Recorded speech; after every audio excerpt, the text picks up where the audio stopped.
Before you were born, you existed as pure imagination. And when this body dies, you will return to that same state. But right now, you are imagination wearing flesh. You are God in disguise, pretending to be limited so you can experience the thrill of transformation. And sleep is the bridge between who you think you are and who you truly are. What if I told you that tonight, in the space between waking and sleeping, you could plant a single feeling so deeply that by morning, your world begins to reflect it back. Not someday, not after you've earned it. Now. Because creation doesn't wait for readiness. It waits for assumption. You clicked on this video because some part of you, perhaps buried, perhaps shouting, knows that the life you're living is not the life you're capable of living. You've tried affirmations, you've visualized, you've set intentions, made vision boards, repeated mantras until your voice went hoarse, and yet the same patterns return, the same lack, the same rejection, the same feeling of being trapped behind glass, watching others live the life you can only imagine. Here's the myth I'm going to dismantle tonight, that creation is hard work. That manifestation requires perfect technique, relentless positivity, or spiritual worthiness. The truth that will set you free is this. You are already creating every moment of every day, whether you know it or not. Your problem is not that you lack power. Your problem is that you are unconscious of the power you're already wielding. What I'm going to share with you is not motivation. It's not a pep talk. It's a revelation of law. The same law that governs the stars, the tides, and every breath you take. Imagination is not a tool you use. Imagination is what you are. And the moment before sleep is not downtime, it is the most creative moment you will ever have. Because in that threshold state, your conscious mind loosens its grip and your subconscious becomes impressionable. Most teachings tell you to let go and trust the universe. I'm telling you the opposite. Take dominion. Assume the feeling of your wish fulfilled and refuse to accept any other state as real. Not because you're delusional, but because feeling is the secret. The universe doesn't respond to your words, your visualizations, or your desperation. It responds to the state you are in. And if you can enter the state of your wish fulfilled before sleep, you will wake in a world that reflects it. This is not about manifesting a car or a lover, though those may come. This is about remembering who you are. This is about realizing that every so-called external circumstance is your own consciousness pushed out. And when you see that, when you know that, you will never feel powerless again. By the end of this video, you will understand exactly what to do tonight before sleep. You will know how to enter the feeling, how to sustain it, and why it works. And you will have proof not because I give it to you, but because your own experience will reveal it. Let me begin by telling you something that will challenge everything you've been taught about reality. Most people walk through life believing they are separate from the world around them. They believe they are individuals moving through an objective reality, a reality that exists independently of them, that acts upon them, that they must adapt to and survive within. This is the greatest illusion. This is the lie that keeps you bound. The truth is this: there is no world outside of your consciousness. Everything you experience, every person, every circumstance, every so-called accident or coincidence, is your own consciousness pushed out into form. The world you see is not happening to you. It is happening from you. I know this sounds impossible. I know your rational mind is already pushing back, already providing evidence to the contrary. You're thinking, but I can see other people. I can see buildings, trees, the sky. How can all of that be my consciousness? Listen carefully. I'm not saying other people don't exist. I'm not saying the physical world is an illusion in the sense that it's not real. I'm saying that your experience of it, the version of reality you interact with, is entirely shaped by your consciousness. And because your consciousness is the only reality you can ever know, it is, for all practical purposes, the only reality that exists for you. Let me give you an example. Think of someone in your life right now, someone you love deeply. Now think of someone who frustrates you, someone who triggers anger or resentment. Both of these people exist in the same world, but your experience of them is completely different. Why? Because you have assigned different meanings, different assumptions, different feelings to each of them, and those assumptions shape how they show up in your world. The person you love reflects back love because you assume they are loving. The person who frustrates you reflects back frustration because you assume they are frustrating. Same world, different consciousness, different experience. Now here's where it gets profound. Those people aren't showing up a certain way in spite of your assumptions. They're showing up that way because of your assumptions. Your consciousness is literally pushing out onto them and creating the version of them you interact with. This is what I mean when I say everyone is you pushed out. You are not interacting with independent agents who have their own fixed personalities and behaviors. You are interacting with your own assumptions about them, clothed in human form. And if that's true, if everyone is you pushed out, then you can never be a victim. You can never be at the mercy of another person's choices, another person's opinions, another person's cruelty or kindness, because they are only reflecting back to you what you have assumed to be true. This is either the most terrifying truth you'll ever hear, or the most liberating. Terrifying because it means you are responsible for everything in your world. Every rejection, every disappointment, every closed door. Liberating because it means you have all the power. If you created the world you don't want, you can create the world you do want. Let me tell you about a woman who came to me years ago. She was carrying something heavy, not in her hands, but in her heart. For 20 years, she had been haunted by a single conversation. The night before her mother passed away, they had argued. She had been tired, worn down by the demands of caregiving, and she had spoken harshly. Words she couldn't take back. Words that became the last words her mother ever heard from her. Every day since, she replayed that conversation in her mind. She felt the sting of it, the regret, the shame, the unbearable weight of knowing she could never undo what had been done. Time, she believed, had locked that moment into place. It was fixed, permanent, a scar on her soul that would never heal. When she came to me, she wasn't looking for comfort. She had tried therapy. She had tried forgiveness exercises. She had tried telling herself it wasn't her fault. Nothing worked. The guilt remained. The memory remained. And she was convinced she would carry it to her grave. I looked at her and said something that made her go very still. I said, "Your past is not fixed. It only appears fixed because you keep returning to the same feeling of it." She stared at me. "But it happened," she said, her voice tight with emotion. "I can't undo it. I can't go back and change what I said." "You can't undo it," I agreed, "but you can revise it." She looked at me as if I had lost my mind, and I understood why. Everything in her conditioning told her that the past was the past. That memory was a recording, a fixed file stored somewhere in her brain, that what happened, happened, and there was nothing anyone could do about it. But I told her the truth. Memory is not a recording. It is an act of imagination. Every time you remember something, you are not accessing a fixed file. You are recreating that moment in the present. You are imagining it. And because imagination is the only reality, the way you imagine your past shapes your present and your future. If you remember yourself as rejected, you will continue to experience rejection. If you remember yourself as powerless, you will continue to feel powerless.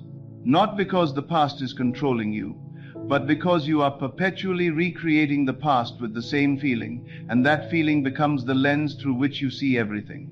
Revision is the conscious choice to reimagine an event, to replay it in your mind, but this time to feel it differently, to give it a new ending, a new emotional tone, a new meaning.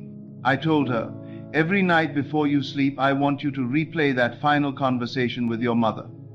But instead of hearing yourself speak harshly, imagine what you wish you had said. Imagine yourself speaking with tenderness.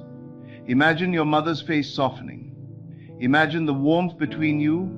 Imagine that you told her you loved her, that you were sorry for being short, that you were grateful for her, and feel it.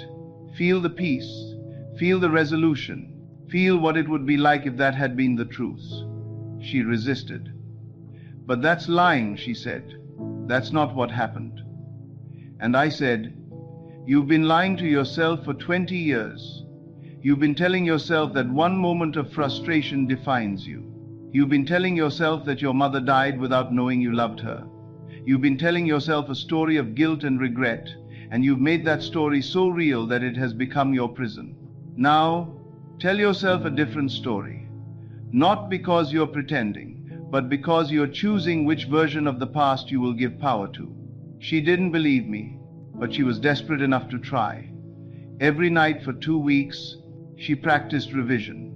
She closed her eyes. She replayed that conversation. And instead of wincing at her own words, she imagined different words. She imagined her mother smiling. She imagined the two of them embracing. She imagined peace. And slowly, the feeling of guilt began to loosen its grip. Then something happened that she could not explain. Her sister called her out of nowhere. They hadn't spoken in months. And her sister said, I was going through Mom's old journals. I found something I think you need to see. The woman's heart stopped. She didn't know her mother had kept journals. Her sister read to her from an entry dated the day after their last conversation. In it, her mother had written about that night. She had written that she knew her daughter was exhausted, that she didn't take the harsh words to heart, that she understood, that she had forgiven her before she even closed her eyes. The woman wept, not just because her mother had written those words, though that was grace beyond measure. She wept because she realized what had happened. Her revision had reached back through time and rearranged the emotional reality of that moment. Now, I know what you're thinking. You're thinking, but the journal entry already existed. It was always there. The revision didn't create it. And I will tell you this, you don't know that. You assume the journal entry was always there because that's how you understand time. But time is not what you think it is. Time is a construct of consciousness. Past, present, and future exist simultaneously in the eternal now. And when you revise an event in consciousness, you change its influence on the present. And sometimes, mysteriously, miraculously, the external world reflects that change in ways that defy logic but obey law. I don't know if the journal entry existed before the revision. What I know is that the woman never found it until after she revised her past. What I know is that her sister never felt compelled to call until after the revision. What I know is that the moment the woman changed her relationship to that memory, her entire world shifted to confirm the new feeling. That is the power of revision. Not to erase the past, but to change your relationship to it. And in changing your relationship to it, you change everything that flows from it. The past is not fixed. The past is alive. It lives in your consciousness. And every time you remember it, you give it new life. So the question is, what life are you giving it? Are you giving it the life of pain, of regret, of limitation? Or are you giving it the life of peace, of resolution, of freedom? You choose. Every night before sleep, you choose. So I ask you, what moment from your past are you still giving power to? What memory are you rehearsing with the same painful feeling over and over until it becomes the script of your life? Maybe it's a relationship that ended badly. Maybe it's a business failure. Maybe it's something someone said to you years ago that you've never been able to shake. Maybe it's a moment of humiliation, of rejection, of loss. Whatever it is, it's time to revise it. Tonight, before you sleep, you can revise it. You can reimagine it. You can feel it differently. And in doing so, you can free yourself from its grip. Because you are not bound by what happened. You are only bound by what you continue to assume happened. Now let me tell you about a man who felt invisible. He worked in an office, a good job, respectable. He showed up early every day. He stayed late. He did good work better than good. He was thorough, detail-oriented, reliable. He did everything right. He followed every rule. He exceeded every expectation. but no one seemed to notice. His boss barely acknowledged him. When he spoke in meetings, it was as if no one heard him. His colleagues talked over him, around him, past him, and when promotions came around, when opportunities arose, his name was never mentioned. It was as if he didn't exist. He came to me filled with frustration. His jaw was tight, his hands were clenched. He said, "I do everything right. I work harder than anyone else in that office. I show up, I deliver, I do what I'm supposed to do, but it's like I'm invisible. How do I get promoted when my boss doesn't even see me?" I looked at him for a long moment, and then I said, "Your boss is not your problem. Your invisibility is." He bristled. "What do you mean?" "I'm right there. I'm in every meeting. I'm doing the work. How am I invisible?" "Physically you're there," I said. "But inside you feel invisible. And that feeling is what you're perpetuating. That feeling is what you're broadcasting. And the world is simply reflecting it back to you." He wanted a strategy. He wanted tactics. He wanted to know what he should say, what he should do, how he should position himself, how he should make himself stand out. He wanted external solutions to what he believed was an external problem. But I gave him a state. I said, "Tonight, before you sleep, I don't want you to imagine the promotion. I don't want you to visualize your boss shaking your hand or picture yourself in a new office or see your name on a new business card. Those are future events. And the future is always just out of reach. Always something you're moving toward but never arriving at. The future is a trap. It keeps you in a state of waiting, of hoping, of not having." Instead, I continued, "Imagine it's already done. Imagine lying in your bed after the promotion has happened. Don't imagine the moment of getting it. Imagine after. Imagine the day after. Imagine what that feels like. Feel the relief, the satisfaction, the quiet knowing that your value has been recognized. Don't try to see it. Don't make it a movie in your mind. Feel it. Let your body believe it. Let your breath slow down. Let the tension leave your shoulders. Feel what it would feel like if it were already true, if it were already done, if it were already yours, and fall asleep in that feeling." He looked skeptical. "But nothing's changed yet," he said. "I'm still in the same position. My boss still doesn't see me. How can I feel like I've been promoted when I haven't been?" And I said, "Everything has changed. You just haven't seen it yet. The moment you change your state, the moment you stop feeling invisible and start feeling seen, start feeling valued, start feeling recognized, the world has no choice but to reflect it back. Because consciousness is the only reality. And your outer world is simply consciousness pushed out." He didn't believe me. But he was willing to try. He practiced this for 3 nights. Every night before sleep, he imagined lying in his bed after the promotion. He didn't visualize the promotion itself. He didn't imagine his boss calling him into the office. He didn't imagine the conversation. He simply felt what it would feel like if it were done. Relief, satisfaction, peace, knowing. On the 4th day, something shifted. His boss called him into the office, not to promote him, not yet, but to ask his opinion on a new project, something that had never happened before. His boss actually wanted to know what he thought. His boss was listening, really listening. The man felt seen, and in being seen, he realized something profound. He no longer felt invisible. The feeling had shifted, the state had changed, and the world was beginning to reflect it back. 2 weeks later, the promotion came. Not because he had done anything different externally, not because he had suddenly started networking or speaking up more in meetings or making himself more visible, but because he had changed his state. He had stopped assuming he was invisible. He had started assuming he was valued. And the moment he made that shift in consciousness, the world had no choice but to rearrange itself to match. This is what most people miss. They think manifestation is about taking action, about doing the right things, about positioning themselves correctly in the external world. And yes, action matters.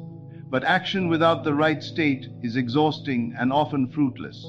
You can take all the right actions from the wrong state and get nowhere.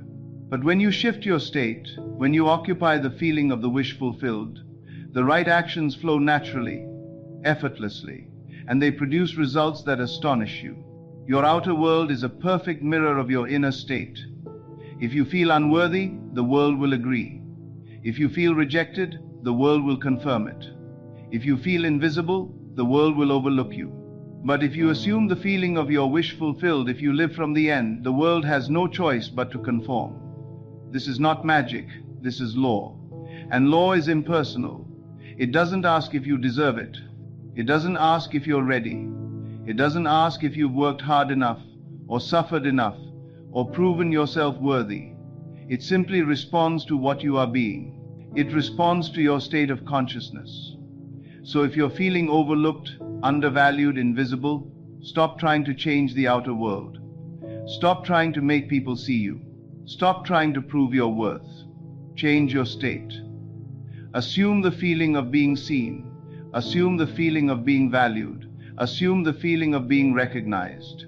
And watch how quickly the world reflects it back to you. Now let me give you another image. This one will help you understand the nature of your work. Imagine a sculptor standing before a massive block of marble. It's rough, unformed, gray, and cold. To anyone else walking by, it's just a rock, a heavy, shapeless piece of stone. But the sculptor looks at it and sees something no one else can see. He sees a figure perfect, complete, fully alive. The figure doesn't exist yet in the marble, at least not to the untrained eye, but it exists in the sculptor's imagination, and that's all that matters. So he begins to work. He picks up his chisel and his hammer, and he begins to chip away, piece by piece, strike by strike. He doesn't add anything to the marble. He doesn't build the figure from the outside. He only removes. He takes away what doesn't belong. He's not creating the figure, he's revealing it. Because in his mind, the figure was always there, buried beneath layers of stone. His job is simply to uncover it. Day after day he works. Sometimes the progress is slow. Sometimes a single strike reveals a curve, a line, a feature that makes his heart leap. Other times he chips away for hours and sees barely any change. But he doesn't doubt. He doesn't stop. He doesn't look at the block and think, maybe the figure isn't really there. Maybe I'm deluding myself. Because he saw it first in imagination. And imagination is more real than the stone. Week after week, the figure emerges. First an outline, then details, then finally, unmistakably, a form that takes your breath away. And when it's done, when the last piece of unnecessary stone has been removed, everyone who sees it marvels. They say, "How did you create that?" And the sculptor smiles and says, "I didn't create it. It was always there. I only removed what was hiding it." You are both the sculptor and the marble. The true you, the you that is already whole, already fulfilled, already living your desired life, exists within you right now, not in the future, not as a potential, but as a reality in consciousness. But it's buried.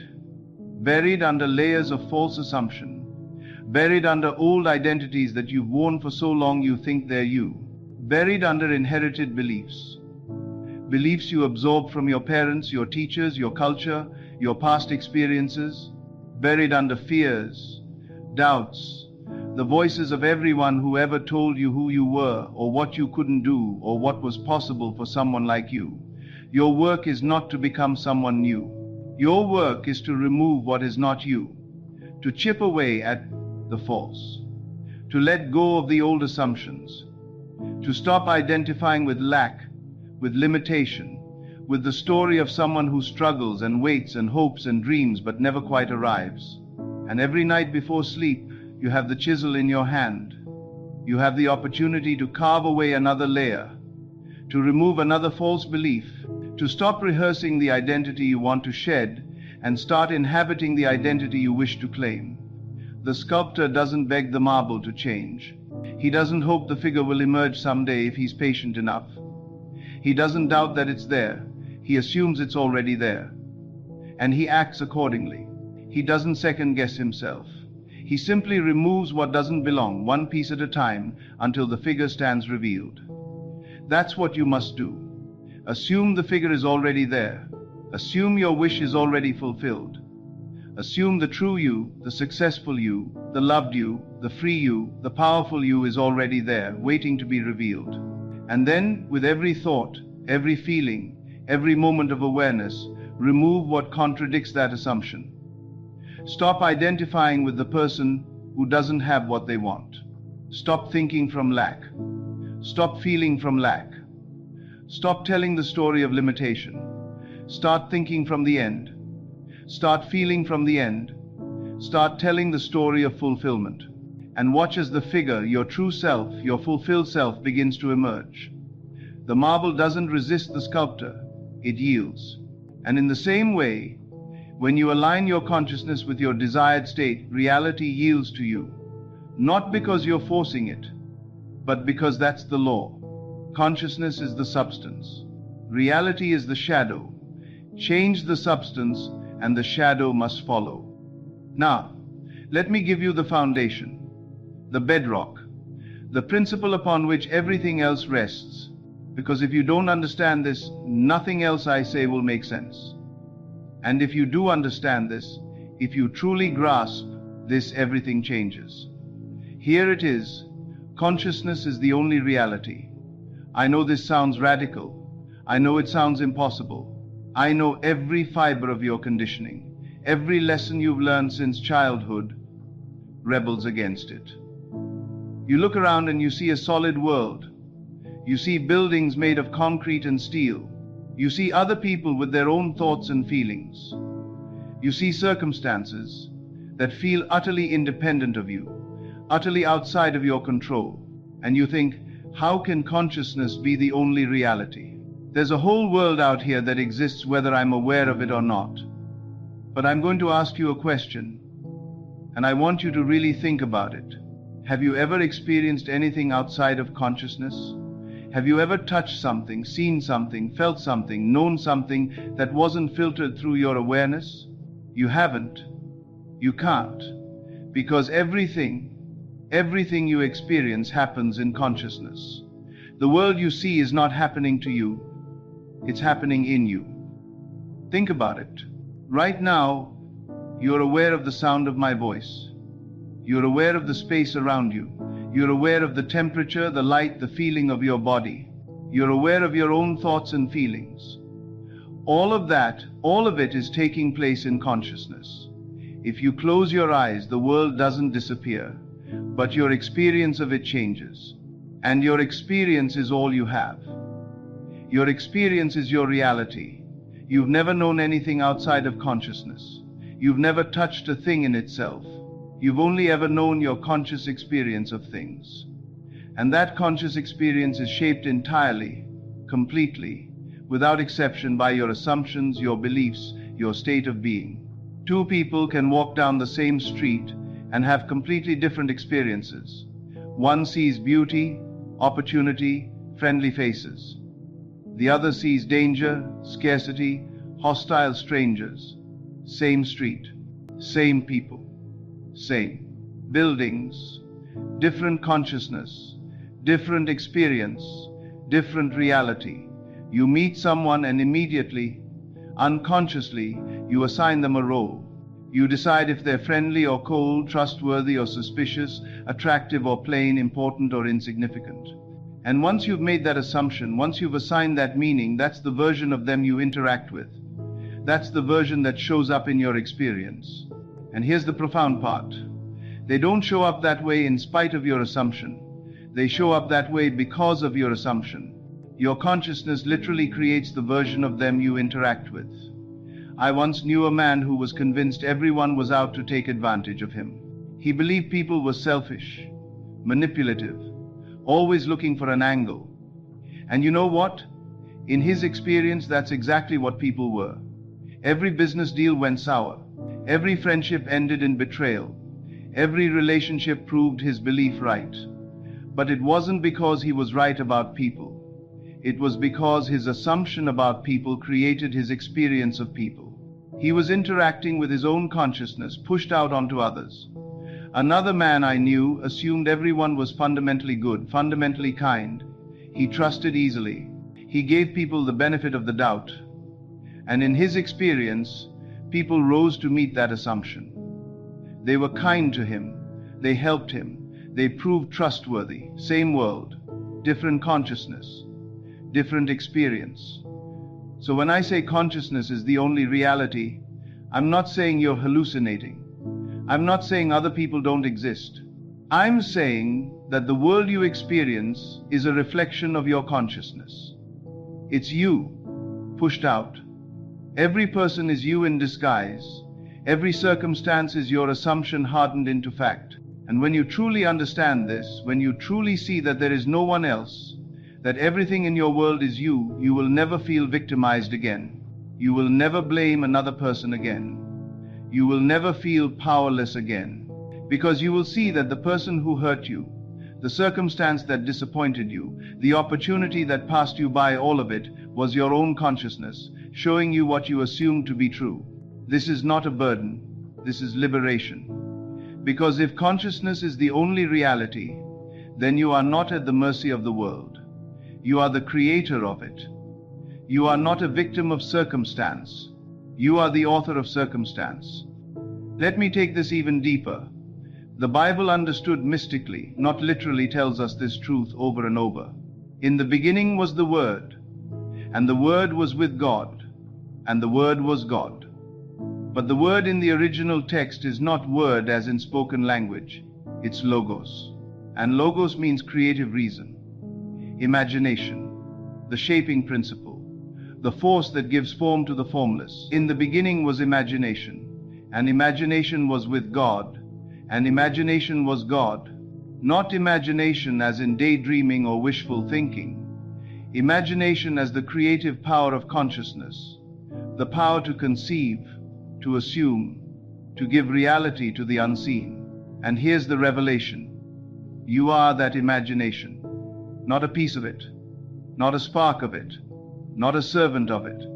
You are it, fully, completely, localized in this body, in this moment, creating your world with every assumption you hold, whether you know it or not. Most people think imagination is frivolous, something children do, something artists do, something disconnected from real life. They think, I can imagine whatever I want, but that doesn't make it real. Reality is what I see with my eyes and touch with my hands. But that's backwards. Imagination is not separate from reality. Imagination is the only reality. Everything you see in the physical world was first imagined. The chair you're sitting on was first imagined by someone. The device you're holding was first imagined. The building you're in was first imagined. The language you're hearing was first imagined. All of it existed first in imagination, and only in imagination, until someone gave it the feeling of reality and then externalized it into physical form. Your life is no different. The relationship you desire, the home you want, the career you long for, the health you seek, the freedom you crave, the version of yourself you wish to be, all of it already exists. Not in the future, not as a potential, not as something you have to create from nothing. It exists right now in imagination. And imagination is the only place anything ever exists before it appears in the physical world. So the question is not, can I create what I want? You're already creating. Every moment of every day, you're creating your world with your imagination. The question is, am I creating consciously or unconsciously? Am I imagining what I want, or am I imagining what I don't want? Am I occupying the state of my wish fulfilled, or am I occupying the state of lack? Most people create unconsciously. They wake up in the morning and immediately begin to imagine all the things that could go wrong. They replay past failures. They rehearse future disasters. They imagine conversations where they're rejected, circumstances where they're humiliated, outcomes where they fail. And then they wonder why their life feels like a series of disappointments and setbacks. They don't realize they've been imagining those disappointments into existence. But you can create consciously. You can choose what you imagine. You can choose what you give the feeling of reality to. And the moment you do, you set into motion forces, invisible forces, powerful forces that will bring it into manifestation. Here's the paradox, and this is crucial. You don't create something new when you imagine your desire. You don't bring into existence something that didn't exist before. You select from infinite possibilities.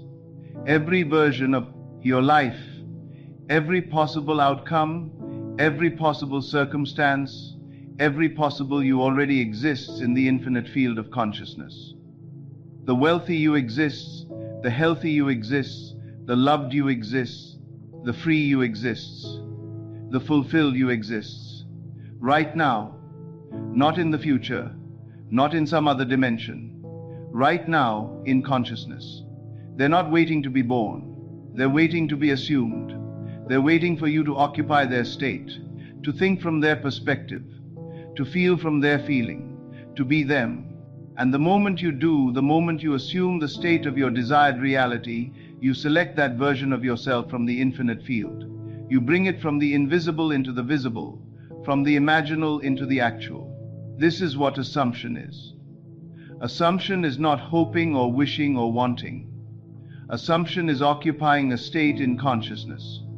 When you assume something, you don't see it as separate from you. You don't see it as something you're trying to get. You live from it. You think from it. You feel from it. You are it. And here's the miracle. The moment you authentically assume a state, the bridge of incidents begins to form. The how, the when, the who, all of it arranges itself without your conscious effort. Doors open, people appear, opportunities arise, circumstances shift. Not because you've manipulated anything, not because you've forced anything, but because consciousness is the only reality, and reality must conform to consciousness. This is law. Not a theory, not a belief, not a philosophy. Law. The same law that governs the movement of the planets, the changing of the seasons, the beating of your heart. It works for everyone, always, without exception. It doesn't care if you believe in it. It doesn't care if you're worthy. It simply responds to your state of consciousness. So if imagination creates reality, and you are imagination, then what are you creating? What are you assuming right now? What state are you occupying in this very moment? Are you occupying the state of lack, of waiting, of hoping that someday, somehow, things will be different? Or are you occupying the state of fulfillment, of having, of knowing, not hoping, but knowing that it's already done? Because the state you occupy is the reality you create. Not tomorrow, not eventually, now, always now. And that brings me to the principle that changes everything. The principle that, once you grasp it, will transform your entire approach to creation. Feeling is the secret. I can give you 1,000 techniques.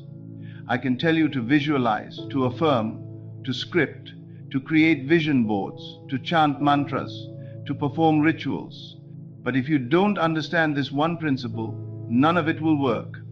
None of it. Feeling is the secret, not emotion, not excitement, not forced positivity. Feeling, and there's a crucial difference. Emotion is reactionary. It comes and goes based on circumstance. You get good news and you feel happy. You get bad news and you feel sad. You achieve something and you feel elated. You fail at something and you feel depressed. Emotion is at the mercy of the outer world. It rises and falls like waves on the ocean, constantly changing, never stable. But feeling, true feeling, is a state of being. It's an inner conviction. It's a sense that something is true, regardless of evidence.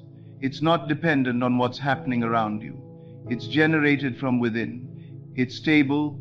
It's sustaining. It's the very substance of creation. When I say, Assume the feeling of the wish fulfilled. I'm not asking you to manufacture excitement. I'm not asking you to jump up and down and pretend you're happy when you're not. I'm not asking you to put on a mask of positivity and force yourself to feel good. I'm asking you to inhabit the naturalness of having what you desire. The quiet knowing, the inner relief, the sense that it's done, the calm certainty, the peaceful awareness that your desire is no longer a desire, it's a fact. Think about something you already have, something so familiar, so natural, so much a part of your life that you don't even think about it. Maybe it's your name, maybe it's your ability to read, maybe it's your home, your car, your favorite chair. There's no strain in that, is there? No doubt, no effort, no need to convince yourself it's real. It simply is.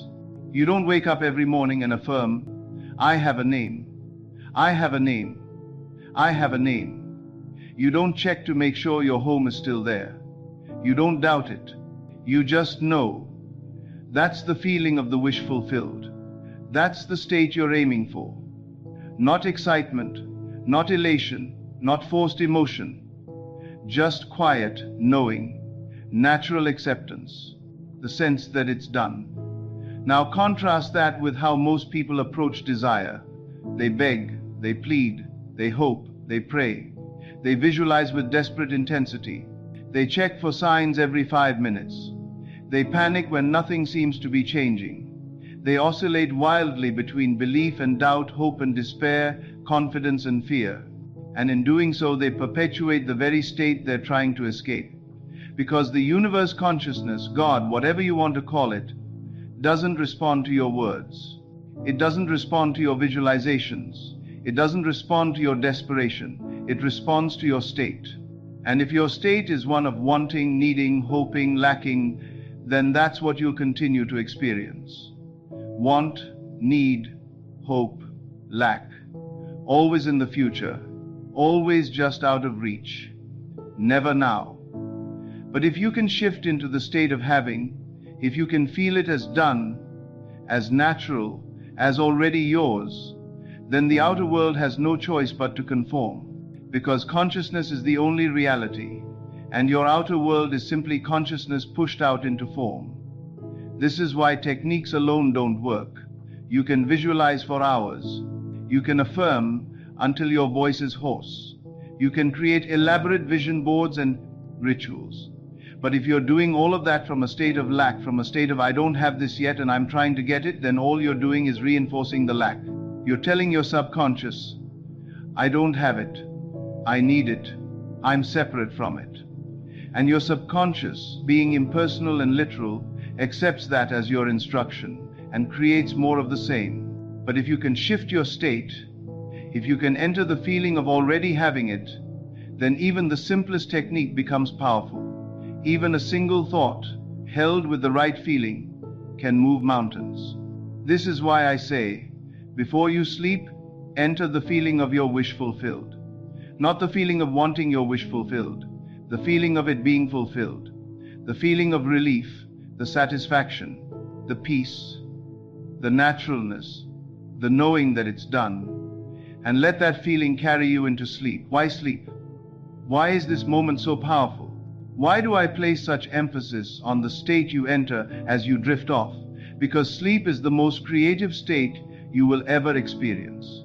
In sleep, your conscious mind, the part of you that doubts, that analyzes, that clings to the evidence of the senses, that argues for your limitations, surrenders. It releases its grip. It steps aside. And your subconscious mind, which is infinitely powerful and completely impersonal, becomes impressionable. Your subconscious doesn't reason. It doesn't judge. It doesn't debate. It doesn't ask if you deserve what you're impressing upon it. It simply accepts. Whatever you give it with feeling, it accepts as fact. And once it accepts an impression, it must externalize it. It must build your world to match the feeling you've given it. Think of your subconscious as a fertile garden. It doesn't judge the seeds you plant. It doesn't say, this is a good seed, this is a bad seed, this seed is worthy, this seed is not. It simply receives whatever you plant and grows it. Plant seeds of lack and it grows lack. Plant seeds of fear and it grows fear. Plant seeds of fulfillment and it grows fulfillment. And the moment before sleep is when the soil is most receptive, when your conscious mind releases its guard, when you can plant seeds most deeply. So the state you fall asleep in is the state you impress upon your subconscious. And your subconscious, being the builder of your world, will create circumstances, attract people, arrange events, open doors, close doors, whatever is necessary to match that state. Fall asleep feeling poor, and you'll wake to a world that confirms poverty.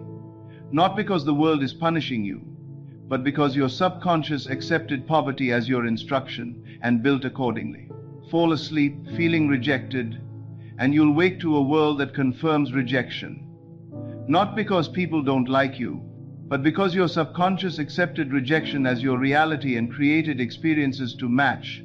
Fall asleep feeling sick, and you'll wake to a body that confirms sickness. Not because you're inherently unwell, but because your subconscious accepted sickness as your state and maintained it. But fall asleep feeling fulfilled, feeling loved, feeling abundant, feeling recognized, feeling healthy, feeling free, and you'll wake to a world that confirms fulfillment.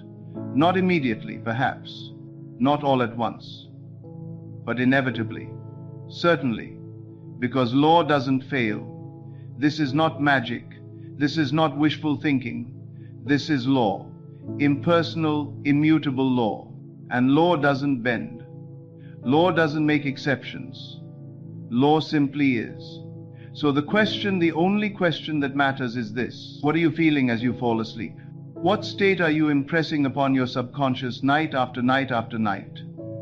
If you're like most people, you're falling asleep in worry, in doubt, in replaying the problems of the day, in rehearsing tomorrow's anxieties, in imagining all the ways things could go wrong, in feeling the weight of your current circumstances, in accepting your limitations as permanent. And then you wonder why tomorrow looks so much like today, why next month looks so much like last month, why next year looks so much like last year. You wonder why nothing changes, why your life feels stuck, why your circumstances feel fixed. But they're not fixed. They're simply repeating. Repeating because you're impressing the same state every night. You're planting the same seeds. You're giving the same instructions to your subconscious.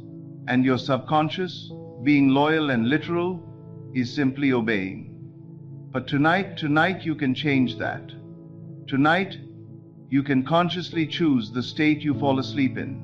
Tonight, you can plant a new seed. Tonight, you can give a new instruction. And in doing so, you can change everything. Not eventually, not someday, now. Because creation doesn't happen in the future. Creation happens now, always now. And the now that matters most, the now where you have the most creative power, is the now just before you sleep. Now let me talk about living in the end, because this is where most people misunderstand the entire process. Living in the end means thinking from your desire, not of it. Let me say that again because it's crucial. Thinking from your desire, not of it. Most people spend their entire lives thinking of what they want. They see it in the distance. They see it as something separate from themselves. They see it as something out there, something they're moving toward, something they hope to achieve or acquire or become someday. They imagine getting it. They imagine the process of attaining it. They imagine the moment of receiving it. They imagine the future state when they finally have it. And in doing so, they keep it perpetually in the future, perpetually out of reach, perpetually separate from themselves. This is thinking of your desire.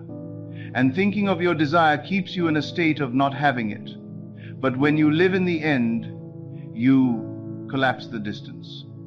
You don't imagine getting the thing. You don't imagine the journey toward it. You don't imagine the future moment when it arrives. You imagine already having it. You imagine being it. You experience yourself in the present moment as the person who has it.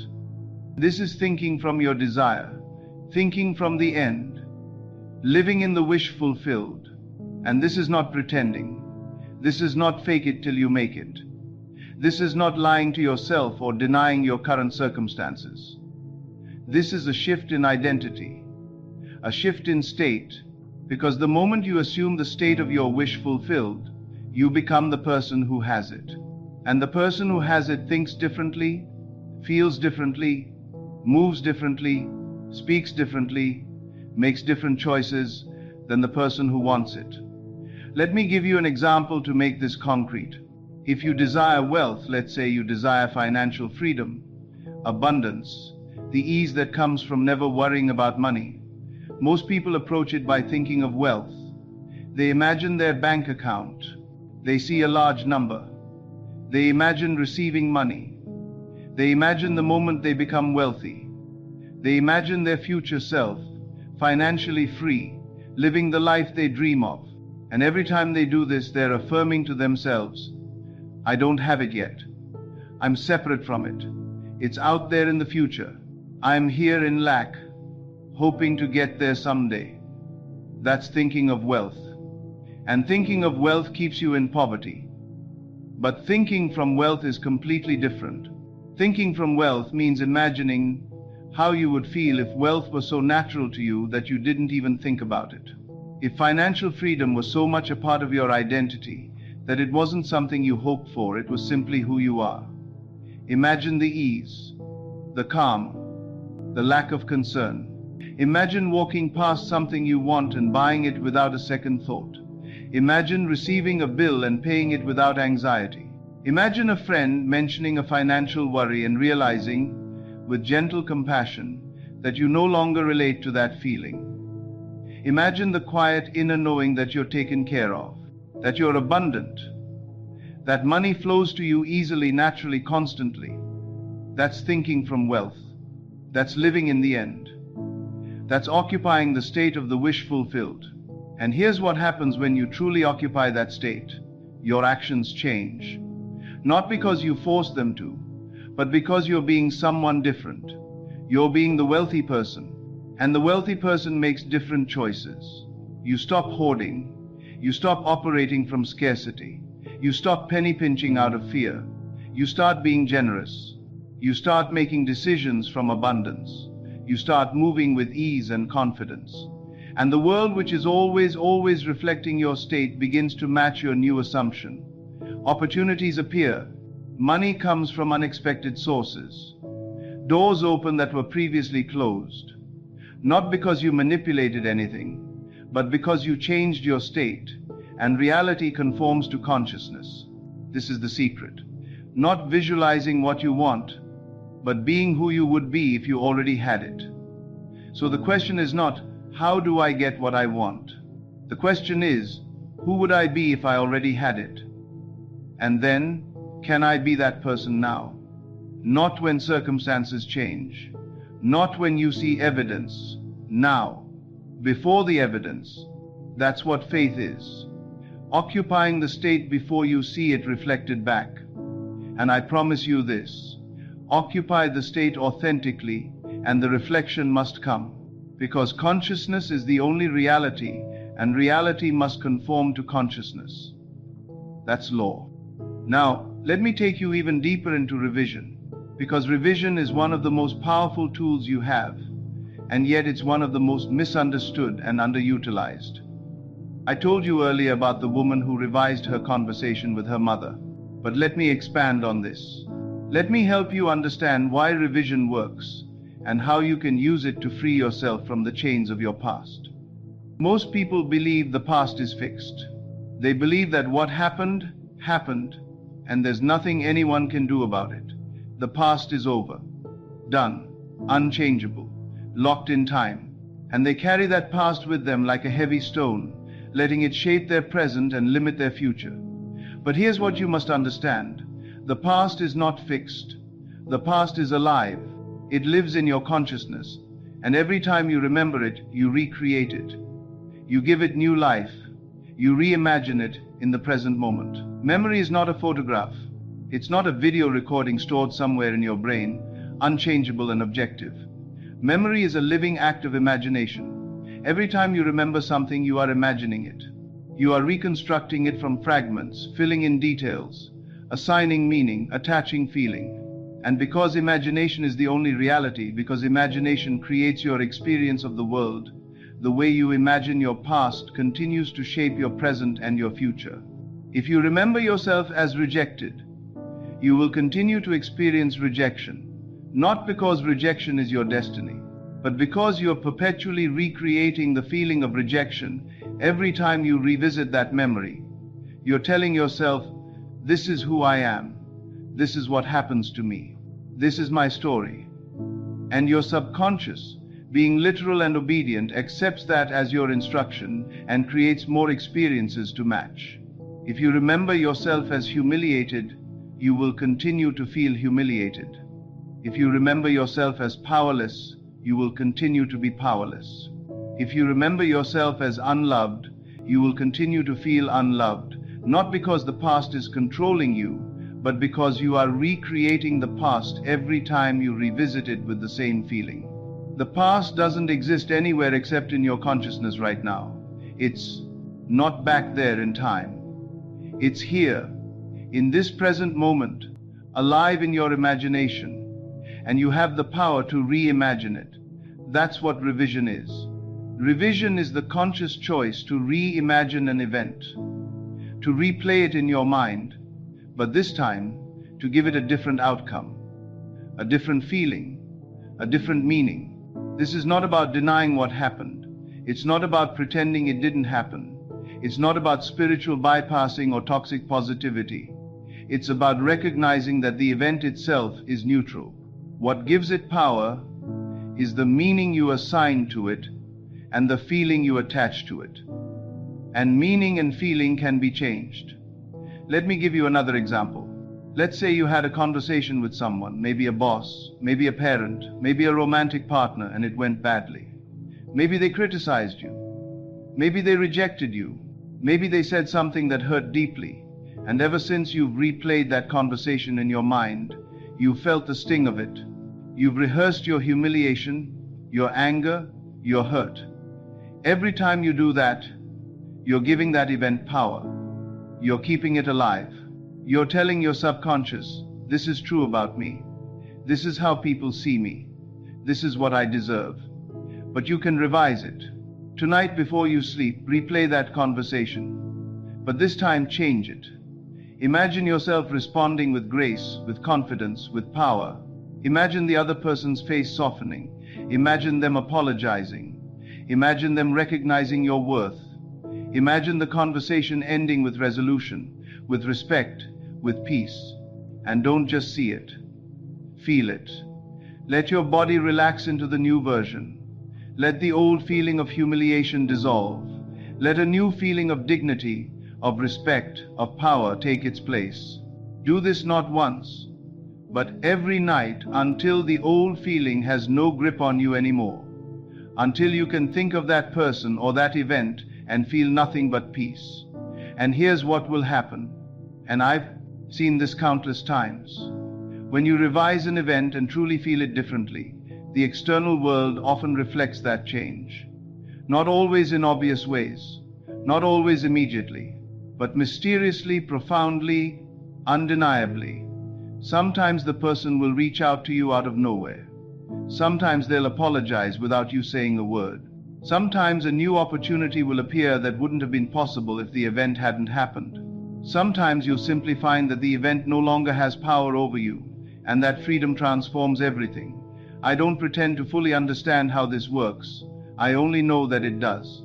I've seen it too many times to doubt it. And I know this. Time is not what you think it is. Past, present, and future exist simultaneously in the eternal now of consciousness. And when you change your consciousness, when you revise your past in feeling, you change its influence on your present. And sometimes, mysteriously, the external world rearranges itself to reflect that change. So tonight, I want you to practice revision, not just as an exercise, but as a daily practice. Every night before sleep, review your day. Did anything happen that left you feeling diminished, rejected, powerless, frustrated, revise it. Reimagine it ending the way you wish it had ended. Feel it differently. Don't give power to states you don't want to perpetuate. Because every time you replay an event with the same negative feeling, you're rehearsing that state. You're deepening its groove in your consciousness. You're making it more likely to repeat tomorrow. But when you revise, when you reimagine the event with a new feeling, you weaken the old pattern and create a new one. Revise your day, then impress your wish fulfilled. Clear the debris, then build the new. This is your practice. This is your power. This is how you free yourself from the prison of the past and step into the freedom of the present. Now let me give you the practical steps. Because knowledge without application is useless. You can understand every principle I've shared. You can be inspired by every story. But if you don't apply it, if you don't actually do it, nothing will change. So here is what I want you to do tonight. Not tomorrow, not next week, tonight. First, identify your wish fulfilled. What is the one thing that, if it were true, would change everything for you? Not 10 things, not a list. One thing, the most important. The thing that carries the most feeling, the most desire, the most longing, the most significance. Maybe it's a relationship. Maybe it's financial freedom. Maybe it's recognition in your career. Maybe it's health. Maybe it's inner peace. Maybe it's a home. Maybe it's creative expression. Maybe it's simply the feeling of being loved, of being seen, of being valued. Whatever it is, identify it clearly. Name it. Know it. Second, reduce it to a single scene. This is crucial. Don't imagine the whole story. Don't imagine the journey. Don't imagine all the steps between here and there. Imagine one simple scene that implies your wish is already fulfilled. The scene should be short, simple, sensory. And it should be after the wish is fulfilled, not during the process of getting it. If you desire a relationship, don't imagine meeting someone. Don't imagine dates. Don't imagine falling in love. Imagine lying in bed, feeling the warmth of your partner beside you. Imagine the quiet intimacy of that simple moment. Imagine reaching out and feeling their hand. Imagine the naturalness, the peace, the knowing that you're no longer alone. If you desire financial freedom, don't imagine working hard or making money or receiving a windfall. Imagine casually paying for something expensive without checking the price. Imagine the ease in your body. Imagine the lack of concern. Imagine the quiet, knowing that you're abundant, that money is no longer an issue. If you desire recognition, don't imagine the moment you get promoted or applauded. Imagine afterward. Imagine a friend calling to congratulate you. Imagine the simple exchange. I heard the news. Congratulations. Imagine your calm, satisfied response. Imagine the feeling of your value being recognized. Keep it simple. Keep it short. Keep it sensory. Keep it after. Third, enter the feeling. This is where most people fail. They visualize the scene, but they don't feel it. Or they try to force a feeling that isn't authentic. Close your eyes, get comfortable, relax your body, take a few deep breaths. Now replay the scene in your mind. But more than seeing it, more than making it a movie in your head, feel it. Feel what it would be like if this were true. Feel the relief, the satisfaction, the peace, the naturalness, the knowing. Don't strain, don't force, don't try to manufacture excitement or happiness. Just gently, easily, naturally assume the feeling of it being true. If doubt arises, and it will, don't fight it. Don't argue with it. Just return to the scene. Return to the feeling. If your mind wanders, and it will gently bring it back. The goal is not perfection. The goal is saturation. You're trying to steep yourself in the feeling of the wish fulfilled. Fourth, loop the scene until you fall asleep. This is the key. You're not just practicing this for 5 minutes and then going about your night. You're replaying this scene, feeling this feeling over and over until sleep takes you. Because the state you fall asleep in is the state you impress upon your subconscious. and your subconscious, once impressed, will build your world to match. So replay it, feel it, replay it again, feel it again. Let yourself drift. Let yourself relax. Let the scene carry you gently into sleep. If you fall asleep in the middle of imagining it, perfect. That's exactly what you want. You want to drift off while you're in the feeling of the wish fulfilled. That's it. That's the entire method. No complicated rituals, no hours of meditation, no perfect conditions, no special tools, just a single scene, looped with feeling until sleep takes you. And then, and this is absolutely crucial, let it go. The next morning, don't check for signs. Don't obsess over how it will happen. Don't look for evidence. Don't panic if nothing seems to have changed. Trust that the subconscious, once impressed, will create the bridge of incidents that brings your desire into manifestation. Trust that the law is working, even when you can't see it. Trust that consciousness is rearranging reality to match your new assumption. Your job is not to figure out the how. Your job is not to force it to happen. Your job is simply to assume the state, to impress the feeling, to fall asleep in the wish fulfilled. The how will take care of itself. The universe, your own wonderful subconscious, will orchestrate the details. People will appear. Opportunities will arise. Circumstances will shift. Doors will open. And it will all feel natural, even inevitable, when it happens. That's the power of assumption. That's the power of falling asleep in the state of the wish fulfilled.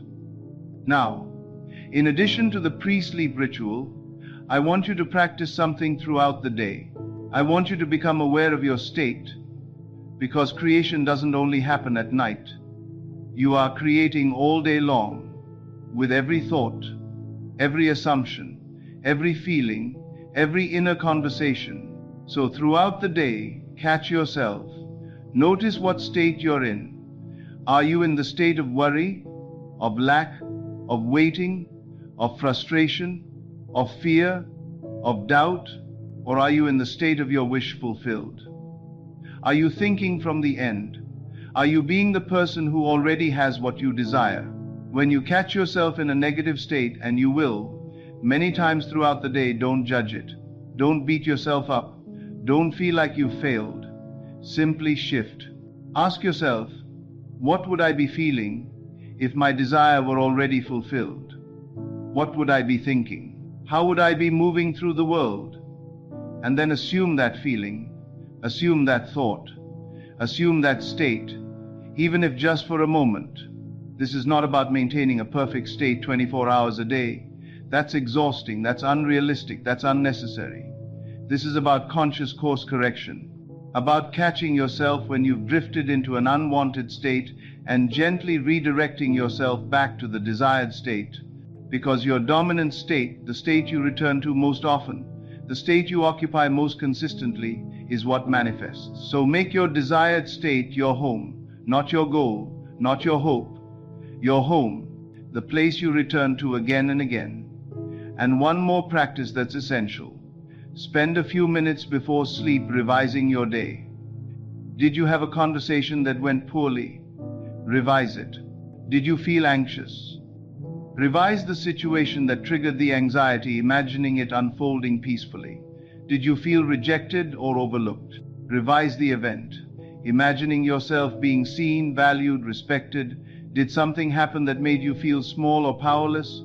Revise it, imagining yourself responding with confidence and grace. Don't give power to states you don't want to perpetuate. Because every time you replay an event with the same negative feeling, you're rehearsing that state. You're deepening its groove. You're telling your subconscious, this is who I am. This is what happens to me. But when you revise, when you reimagine the event with a new feeling, you weaken the old pattern and create a new one. So every night, revise your day first.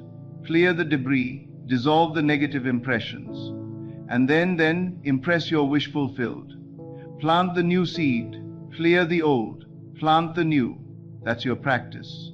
And if you struggle to feel the wish fulfilled, if doubt is too strong, If the feeling seems impossible, if you can't connect with it, try this. Stand in front of a mirror. Look directly into your own eyes and say with conviction, with feeling, with absolute certainty, I am. Not I will be, not I hope to be, not I'm trying to be, I am. If you desire confidence, say I am confident. If you desire love, say I am loved. If you desire wealth, say I am abundant. If you desire health, say I am healthy. If you desire success, say I am successful. Feel the weight of those words. Let them resonate in your body. Because I am is not just a phrase. I am is the name of God. I am is the creative power within you. I am is consciousness announcing itself. When you say I am, you are not affirming something you hope will be true someday. You are claiming it as true now. You are declaring your state. You are speaking from the end. And the universe, your own subconscious, your own consciousness, has no choice but to conform to your declaration. Do this until you feel it. Until the words aren't just words anymore. Until they become a recognition of truth. Until you know, with every fiber of your being, that what you've claimed is already so. So let me bring this home now. Let me gather everything I've shared and give it to you as a final gift. You are not here by accident. You didn't stumble upon these words by chance. You didn't click on this video randomly. Some part of you, the deepest part, the part that knows, the part that remembers who you truly are, called you here because you are ready. Ready to stop waiting, ready to stop hoping, ready to stop giving your power away to circumstance, to other people, to the economy, to your past, to your fears. Ready to remember that you are the operant power, that you are the creator, that consciousness is the only reality, and you are consciousness, fully and completely. Tonight before you sleep, you have a choice. You can fall asleep in the same state you've been in for weeks, months, maybe years. You can fall asleep worrying about tomorrow. You can fall asleep rehearsing your problems. You can fall asleep feeling the weight of lack and limitation and impossibility. And if you do, tomorrow will look like today, because you'll have impressed the same state upon your subconscious, and your subconscious will build the same world. Or you can fall asleep in the state of your wish fulfilled. You can feel it as done. You can know it as true. You can occupy the state of fulfillment, of relief, of satisfaction, of peace. And if you do, if you truly, authentically, deeply impress that state upon your subconscious, the universe will prove it to you. Not because it's magic, not because you got lucky, not because you earned it or deserved it or became worthy enough, but because it's law, immutable, impersonal, absolute law. Consciousness is the only reality. Imagination creates reality. Feeling is the secret. And you are the creator. You are not broken. You are not lacking. You are not powerless. You are not unworthy. You've just been creating unconsciously. You've been falling asleep in states you don't want. You've been assuming identities that don't serve you. You've been giving power to the past, to other people, to circumstances that were only ever reflections of your own consciousness. But now you know, now you see, now you understand. And tonight, you prove it. Tonight, you take your power back. Tonight, you stop waiting for permission. Tonight, you stop waiting for the right time. Tonight, you stop waiting for proof. Tonight, you assume the state. You feel the wish fulfilled. You live from the end, and you let reality catch up. Because it will. It has no choice. The outer world is a shadow. Consciousness is the substance. And when you change the substance, the shadow must follow. That's law. So let me give you an affirmation. Not something to repeat mindlessly, but something to claim. Something to know, something to be. Say this to yourself and feel the truth of it. I am the creator of my reality. I assume the feeling of my wish fulfilled, and I let the universe prove it. Say it again, feel it. I am the creator of my reality. I assume the feeling of my wish fulfilled, and I let the universe prove it, not as a wish, not as a hope, as a declaration, as a recognition of what is already true, as a claiming of your power. I am the creator of my reality. I assume the feeling of my wish fulfilled, and I let the universe prove it. Let that settle into your bones. Let it become the foundation from which you move. Let it be the truth you return to again and again.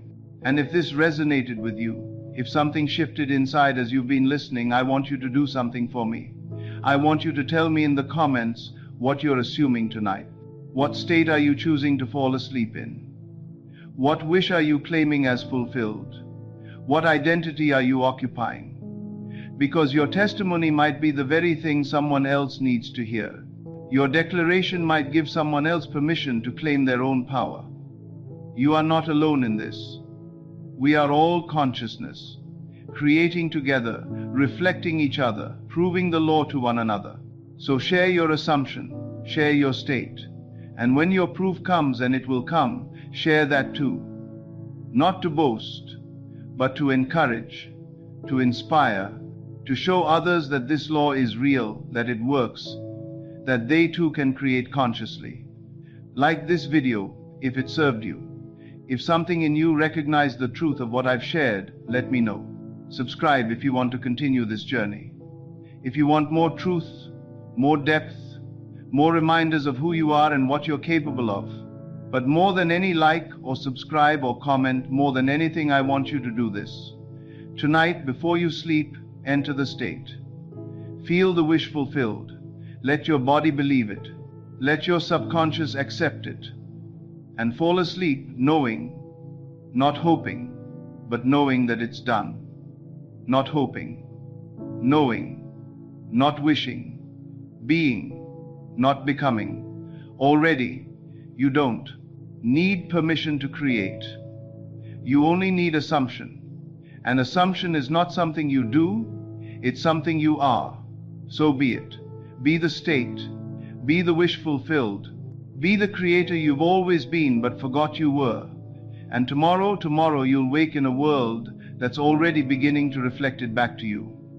Maybe in small ways at first. A shift in feeling, a synchronicity, a person reaching out, an opportunity appearing, a door opening. Don't dismiss these signs as coincidence. They're not coincidence.